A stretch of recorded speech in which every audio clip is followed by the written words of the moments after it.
Hello everyone, welcome to another episode of Saying India in the NRI podcast.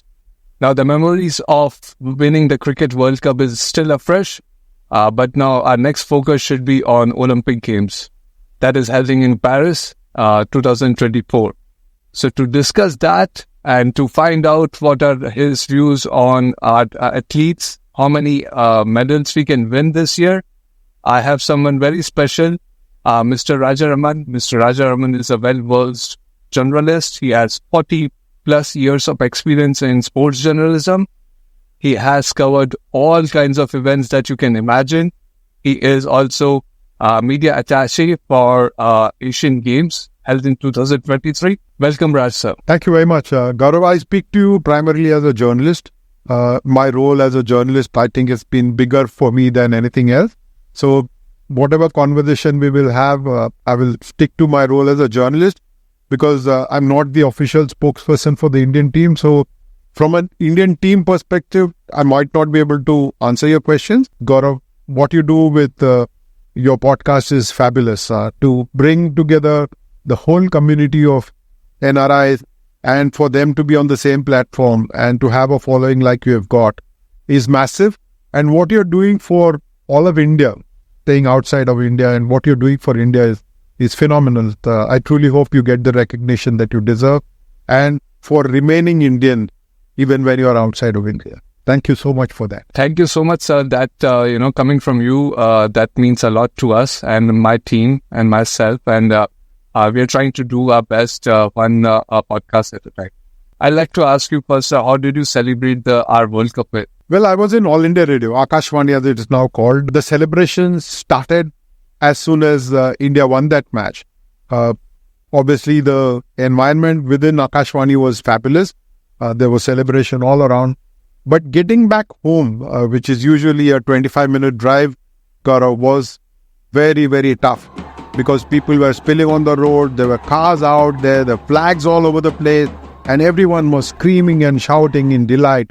It was quite a sight to watch. It reminded me of 2011. This win kind of brought everyone together. You could see no divisions among people. I think all of us were united as one in celebrating the success of this Indian cricket.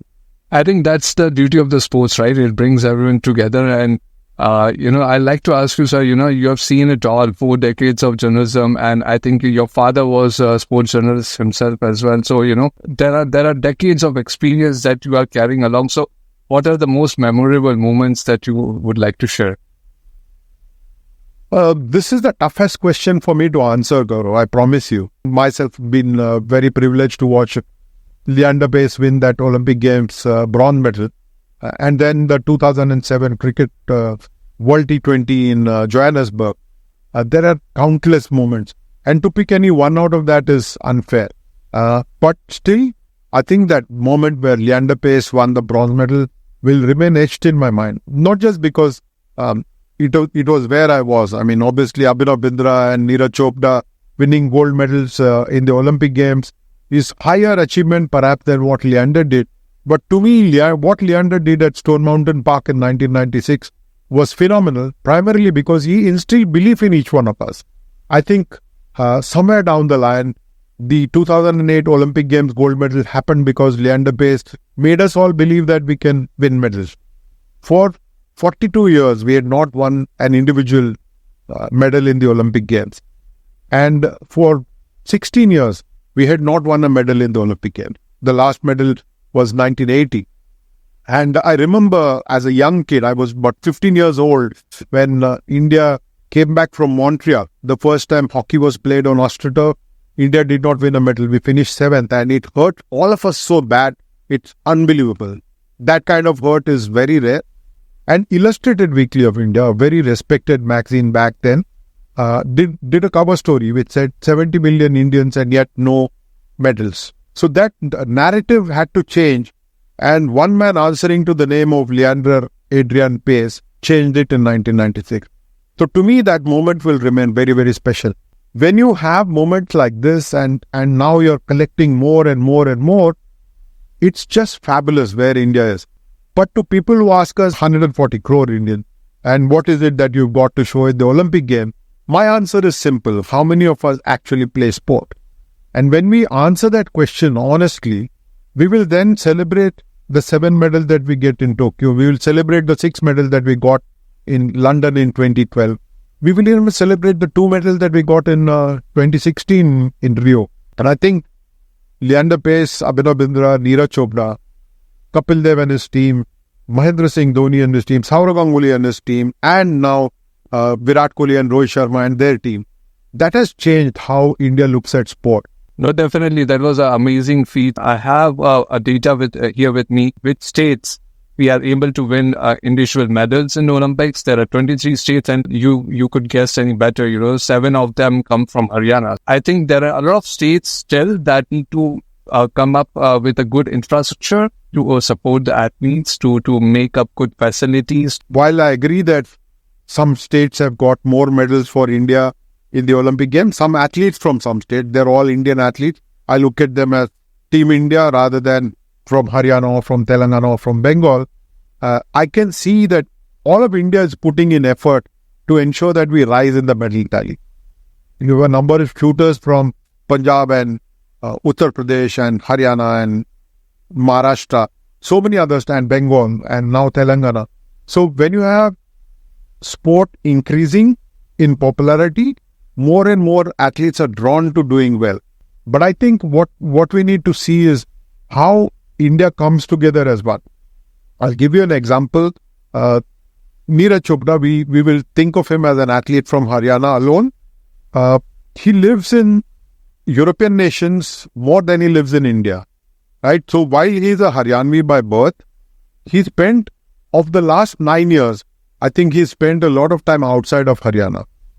So when we sit down and ask ourselves what been Haryana's contribution to Neeraj Chopra's rise as an Olympic and world champion, then perhaps we'll come to a good answer. I'm not demeaning what Haryana has done. They have done phenomenally well in supporting athletes across disciplines. But I think we should move away from this urge to look at which state has done well and which state has not done well. I saw one graphic some months ago. I think this was after the Asian Games, where they said so many crores had been invested in one state in West India and there were no medals from there. Now, investment and return, business people will tell you, will take time. It does not happen overnight. Now, all of India is investing in sport. The government of India is investing in sport, and they started sending them to train overseas. Neeraj is one example that I gave. You look at Mirabai Chanu, our weightlifter. Suppose she's got a problem with the shoulder, she's flown to the US. She goes to St. Louis, where there is Dr. Erin Horshik. She goes at government expense, and then she sorts her shoulder or her back problem, and then she comes back and wins an Olympic medal. This is 2021. I'm talking about Tokyo Olympic Games. Her medal came because Dr. Erin Horshik's intervention. He also is helping her at the moment. So when you have got investment from the whole ecosystem, you're going to find Indian sport rising. And I think we must, I'm sorry to say this, we must rise above our state limitations. We must rise above our language limitations. We must rise above division. And as we spoke a short while ago, sport unites all of us. Sport unites us. And when we do this, Govt, all of us are united. And I don't think any other walk of life unites us like the world of sport. No, definitely good points. And talking about medal tally, you did some kind of analysis and prediction on how much medals you'll win. So would you like to share your best, kind of estimate on which fields are to look out for and which, what can be our medal tally this year? Sometime in the end of December last year, I did a piece for Report where I said that India can look at getting at least 10 medals this time. I'm not naming the colors of the medals. I think Neeraj Chopra should win a medal this time as well and become the first Indian athlete to win, track and field athlete to win medals in successive Olympic Games. The only 2 Indian athletes have won that. One is Sushil Kumar in wrestling and the other is PV Sindhu in badminton. But I think Neeraj should go ahead and get us another medal this time. I think Satvik and Chirag are favorite to get a medal. They have been world number 1 as well in badminton doubles, men's doubles. They should. I would fancy them winning a medal. I'll be a little disappointed if they don't pick up that medal. Then I'll move away from badminton. I will get into, let's say, shooting at the moment. Indian shooters have been doing really well. I think we can get not less than 3 medals. We can go up to 5 or if you're having a good game, we could go up to 5. But if we stop at 3, we've got 1 in athletics, we've got 1 in badminton. That's 2, and I'm including 3 in shooting. Not have to name any individuals in shooting, but the mixed team medals look likely where India can do really well. And I'm hoping that we get much more than 3 medals this time. Mirabai Chanu looks good to get another medal for herself and for India in weightlifting. She's preparing well. I know that she will do well and get a medal for India this time. My belief. That's 6. Then I think a couple of wrestlers should pick up medals. Vinesh, I would fancy her because she's very hungry. She missed out in 2016. She looked good to get that medal for us, but unfortunate injury in the quarterfinals, and then she'd gone out without a medal. She came back crying to India. She's very determined. She's very passionate about what she does. She's trained really well. She's gone down a weight class and she's competing hard. And I know she can win that medal this time. It's going to be tough because she's competing in a lower weight category, but she's very determined. Right? Of the other wrestlers, I would expect at least 1 more medal because wrestling has been in the forefront of India. It has got the second highest number of medals after hockey, the highest in individual sport, the second highest for India after hockey. So if you add 2 wrestling, then we're down to 7 or 8 at the moment. Then I think in boxing, I would expect 2 medals. Lavlina looks good in good shape. Nikad looks in good shape. But I think Antim Pangal is somebody who's hungry as well. So that so many of them and I can't rule out the Indian hockey team from being in the medal reckoning. And above them all, I think PV Sindhu, she's going to be desperate to become the first one to get 3 medals in successive Olympic Games. And she's a big tournament player. We all know that she's got 5 World Championship medals, including a World Championship. And she's got a bronze and a silver in the Olympic Games. She just needs that gold to complete a beautiful set of medals for herself and for India. So I think we are looking good. We are looking to get at least 10 medals this time, if not more. If we get 4 gold medals, and that's a very big if at the moment, India can finish in the top 20. We were 48 the last time with that 1 gold medal because as everybody who's watching us and hearing us will know that it is not the total number of medals that pushes you higher up the medal tally. It is the total number of gold medals that drives you higher. So if we can get about 4 gold medals this time through shooting, wrestling, boxing and athletics, I'm sure, and hockey, why not? I think then we can finish in the top 20. And that will make this the most memorable of the game for all of us. Not just for people who are watching the podcast, but for the thousands of people who celebrate Indian sport, who come together as one. I think it's going to be truly amazing games. Amazing, coming from 7 medals in 2020, if we are able to achieve 10, 12 medals, that would be an amazing feat. And if you're able to get into top 20, as you said, that would be incredible. So how would you rate, the performance that our athletes did in 2020 Asian Games and how the preparation is going on for the Olympics since then? I think at the Asian Games, the athletes surpassed expectation. The whole campaign here in India was Ab Ki Baar 100 Paar, and India finished with, I was not expecting more than 60 medals. I'll be very honest with you, Gaurav. I had pegged it at 55 or 60, at best 65. But when it shot past the 100 medal mark, it was phenomenal. We had a terrific performance. A lot of the medals came in non-Olympic events. So it kind of sobered us down a little bit. But to have that performance across disciplines and to come back with 107 medals, phenomenal performance. And that gives you the confidence that you can do well in the Olympic Games as well, because it was happening less than a year later. The kind of form that you've carried from the Asian Games into the Olympic Games can really be of great help. Also, the fact that the shooters, they were not in the best of forms in 2021 in Tokyo. They can make amends. It's not going to wash out what happened in 2016 and 2021. Both in Rio and in Tokyo, they were a disappointment. But I think this time, this shooting team is really, really motivated to do something special for India. And I will not be surprised if it becomes the highest medal winning sport for us in this game. We had similar expectations the last time. The difference between Tokyo 2020 and Paris 2024 is that this team knows that how to deal with failure.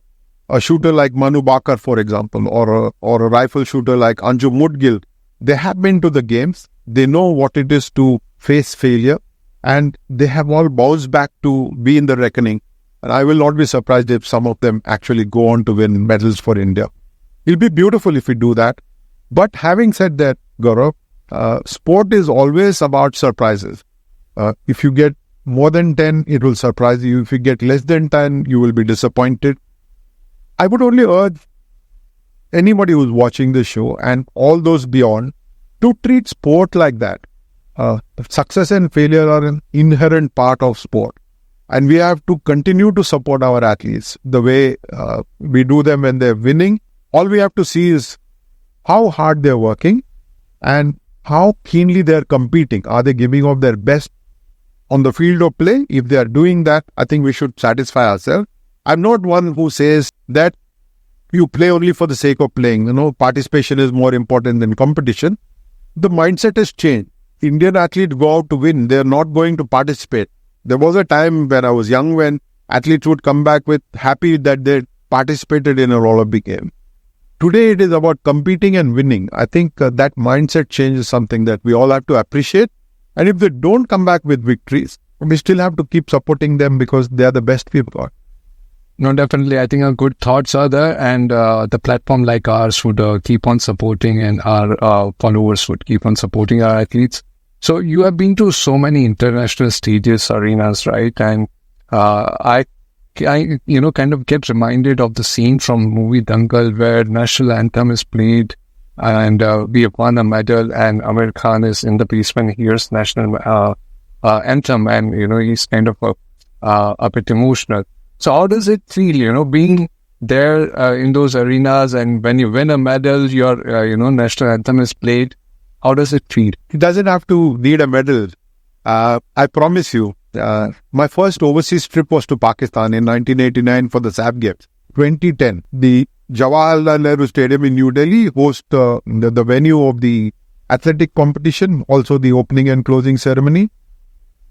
Trust me, Gaurav, to see the roar of the crowd, to hear the roar of the crowd when the relay team, the women's relay team was winning the gold medal, to hear the national anthem being sung by 70,000 Indians when the discus throwers, the women discus throwers, were standing on the podium. There was gold, silver and bronze for India, and you could see 3 flags go up. I haven't seen a more emotional moment than that in India. Then I went to Melbourne in 2015, Gaurav, to cover the Cricket World Cup. And for the first time, I saw 70,000 Indians or people of Indian origin wear those blue shirts and sing the national anthem at the start of the game. It sends shivers down your spine, and it's beautiful. I think we live for that. And I promise you, the feeling of Indianness is perhaps stronger when you're overseas than perhaps when you're in India. I'm not saying that Indians are not Indian. They believe a lot in the country. But when you're overseas, especially with sports teams, that feeling grows on you. Example I can give is in the year 1998 at the Asian Games, Thailand. It was in Bangkok in 1998, where for the first 6 days, India did not pick up a medal. And we got so desperate and hungry to get that feeling of seeing the flag go up. So we read about how the equestrian team, the eventing team, was picking up a bronze medal, was certain to get a bronze medal. So my mentor, Mr. KP Mohan of the Hindu, and I was working for the Hindustan Times then, we hired a taxi and drove 120 kilometers away from Bangkok to be able to see that flag go up. That is how desperate you get to see the flag. That is how keen you are to see it go up the mast. And that is how happy you are when you see that happening. And if it comes along with the national anthem, so much the better. Yeah, definitely. I mean, we hope we get so many more moments this year as well. You talked about international support, so our Indian cricket team attracts immense international support whenever they go abroad, right? It's like a home turf for them. So how important is to have that kind of a support for an athlete in Olympic Games or in any others? I'll take you back to 2007, 2008. The Indian cricket team was in Australia. And there was a very acrimonious test match in Sydney. A lot of bad blood between the two teams, and Harbhajan Singh was banned and there was a hearing and all of that happened. And India played in Perth after that. And there was a very small section of Indians in Perth who came to cheer the Indian team. And I tell you, the impact they had on Anil Kumble and the team was very, very evident. I can talk to you about how Leander Pace would always be fired up when the Indian crowd would egg on the Davis Cup team. I remember Goran Ivanisevic calling the Indians as animals from the zoo. This was in a match in Delhi, and the kind of support that Leander and his team, Ramesh Krishnan, getting on court in Delhi, made Goran call Indians animals in the zoo, the spectators at least. Now, you can see this happen across sport. All of us can never forget, at least I will not forget the fact that Sunil Chhetri had to fold his hands and do a video asking fans to come into the stadium. I think that was one day where he had to ask people to come. Now the Blue Army keeps supporting the Indian football team no matter what. I think fans lift up athletes. And I've known athletes to draw energy from the crowd and then give off their best. Neeraj Chopra told me in Doha last year, in 2023, that every time he saw the flag, he would want to give off his best. He's somebody who's driven to give off his best in any case. But the flag would perk him up so much that he's automatically finding his best. Now, this is what sport people live for. Yes, they like the money. Yes, they like the fame. But that one moment of magic where they can get to see the crowd support them, spot a single Indian flag, it lifts them up totally. And I think this is what they're living for. This is what they play for. And when in Paris, if people can get together behind the Indian team, especially the hockey team, the badminton team, the boxing team and the wrestling team, and the athletics contingent as well, which is the largest contingent that we're going to have, and the shooting team in short throw, I think you will find energies going from the fans to the athletes and them delivering incredible performance. There were times where stones would be pelted on cricketers' homes when India did not do well. They have only enormous love and affection for the fans who stand by them through thick and thin. But sometimes the trolling and the vicious attacks on them gets a little bit too much. I think it's important that we realize as fans, we've got a certain responsibility. We've also got right, but the responsibilities must outweigh the right that we have as fans. Yeah, I think it's beautifully said that we also need to have some kind of a sportsman spirit as a fan as well, right? And learn to accept the defeat and support athletes no matter what. And talking about international support, I wish, whoever is listening to this podcast in Europe or anywhere in the world comes out there, supports our athletes in Olympics and, make them feel at home. I think it's very important for athletes in every aspects of game to build that kind of fan base. And coming from journalism for 40 years, I think you will agree to that. Undoubtedly. Everyone needs a fan base. Every athlete needs a fan base. Primarily because they are influencers, right? These days, that's the key word. But to me, they were role models. Now, if you start interacting with them, fans love it. Neeraj Chopra is a very, very good example, Gaurav. He's somebody who signs every single autograph that people want. He clicks selfies with fans and he doesn't displease anybody. So he's able to build a beautiful relationship with people. And when he spots youngsters, he gives them a little bit more time because he knows he's got a responsibility. Today, You don't need the media anymore. You don't need the traditional media. As an athlete, you have got your access to the fan through your Instagram page or through Facebook or through Twitter. Yeah, and I think we are also having an India House in Paris, and that would allow these kind of interactions. So do check that out and be there to meet your favorite athletes. What I like to kind of follow up with that is at an international stage, what are the kind of challenges our Indian athletes face when they go to perform?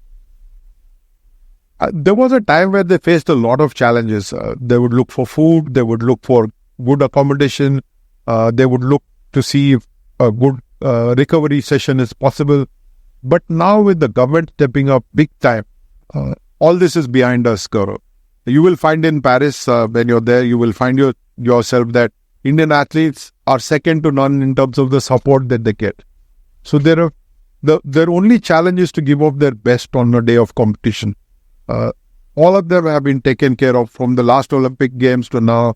In the Olympic cycle, they have been supported. The best Indian athletes have got the support that they truly deserve.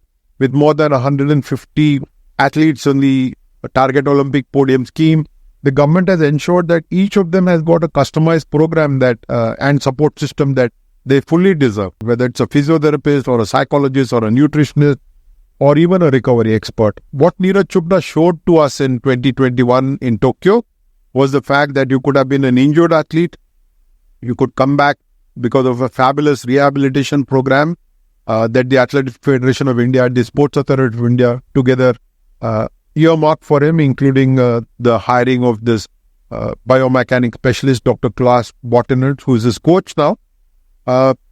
When you have such support systems, the athletes are free of any tension. That is the reason why we are able to get good results. What I really like is higher officials even are getting personally involved in reaching out to these athletes when they have done some kind of a recommendable job. And that gives a higher visibility to them as well, right? I'll give you an example.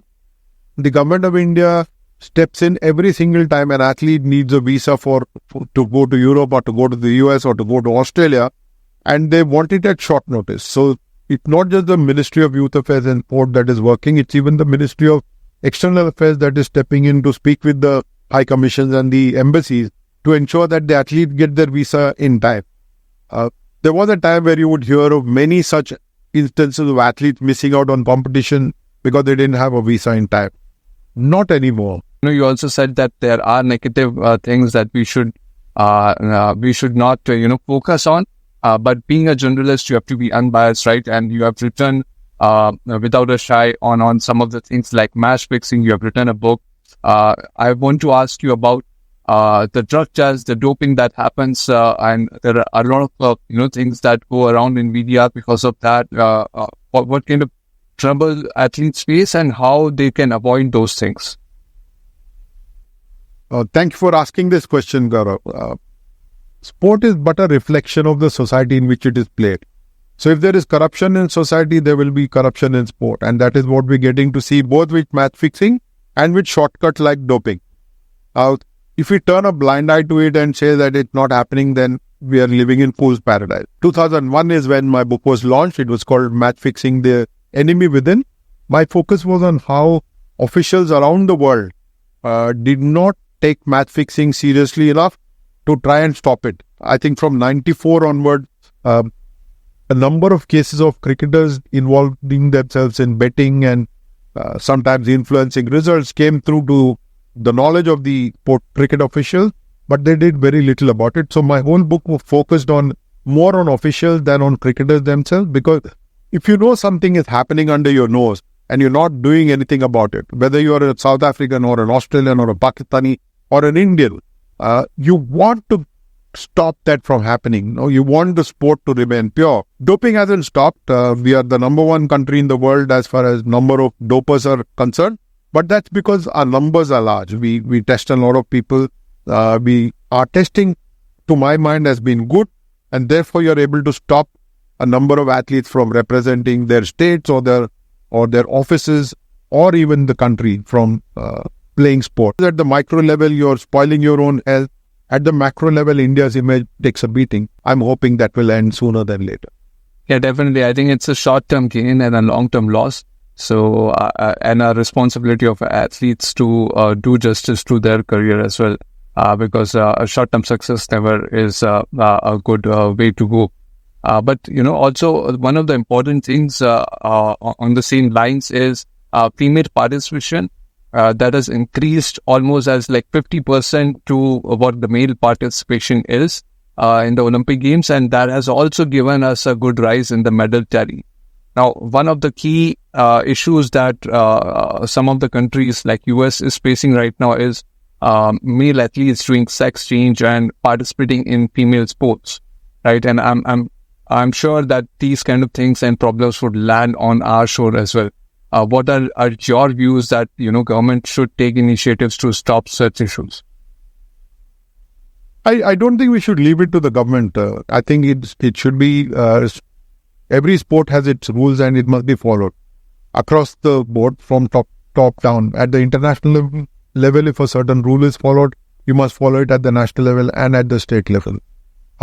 This is some stories that we don't write, Gaurav. It's not very easy writing these stories because one is you don't want to identify such athletes and cause trauma. But at the same time, it's very important for us to talk about it, to highlight it sometimes, because if there is a male, let's say, who's competing with 7 other women in a particular competition, and we talk about that one person's human rights, what about the human rights of the remaining 7, the females who are competing against that one person? Not very easy to identify. It's a very complicated situation we find ourselves in, because there was a time where IOC would conduct a parade of the women athletes. They had to strip in front of women officials. Many found it offensive, so IOC did away with that. Then the World Athletics, which used to be called IAAF, had its own set of rules. It did a gender test based on chromosomes. That had to be thrown out. And then it came up with a set of rules deciding on the level of testosterone that is ideal for a woman. People have objected to that as well. It's gone to the Court of Arbitration for Sport in Lausanne. So it's a very complicated process, and there is no easy solution to it. We must respect the rules of the game, and we must respect the women athletes. I've always said that female sport must be for females. How are you going to find out whether someone is female or not? That's for the world bodies to find out. It's not very easy, because even the International Olympic Committee has left it to the individual federations to come up with rules. So you will find that the Swimming Federation has got a set of rules and the Athletic Federation has got a different set of rules. I'm hoping that someday we will all come to some kind of consensus and female sport will remain for females. I think it's very well put, sir, and I think it's self-regulation that plays a key role, and it's a budding issue. So, as you said, we'll find consensus, we'll find solutions. That's how we do it. India has got some distance to cover before we can call ourselves a sporting giant. We are taking those steps toward becoming a sporting nation. All of us are getting involved. We had the Fit India movement. The Khelo India scheme is something that has helped a lot of youngsters get scholarships. There is a massive movement on, but we need those champions. I'm hoping that Paris 2024 will be the catalyst that will drive us further on that journey to becoming a great sporting nation. Thanks a lot for being candid, Raj sir. It was immense pleasure talking to you. Got a lot of insights. I think our podcast is dedicated to NRIs, so NRIs would or Indian diaspora would come in numbers to support our athletes in 2024 Paris Olympics. Any final words that you'd like to say? No, I just want to thank whoever is watching us for sparing the time, for listening to us. You may sometimes agree with what we are saying. Sometimes you might be in disagreement, but we shall be respectful of each other. But thank you for supporting Indian sport. I think it's very important that you as an NRI, and I'm talking to the audience here, you as an NRI have been a bulwark. I think Indian athletes have depended a great deal on support from you when they're traveling outside of India, and you have been the 12th man or the 12th person, so to say, with the Indian team, with the Indian player. There used to be a time where people would go looking for religious places to have an Indian meal. But now there are Indian families around the world which come and support the athletes in many ways, not just in giving them a meal or two, but in making their confidence feel good, in making them feel at home. I think NRIs have played a big role in how our sport has evolved. So thank you so much for that. And Gaurav, to you personally, thank you for what you're doing again. And I hope you keep doing the good work. Thank you so much, sir, for sparing time for us. I wish to personally see you in Paris soon. So thank you. Jai Hind. Fingers crossed. Yeah. Jai Hind.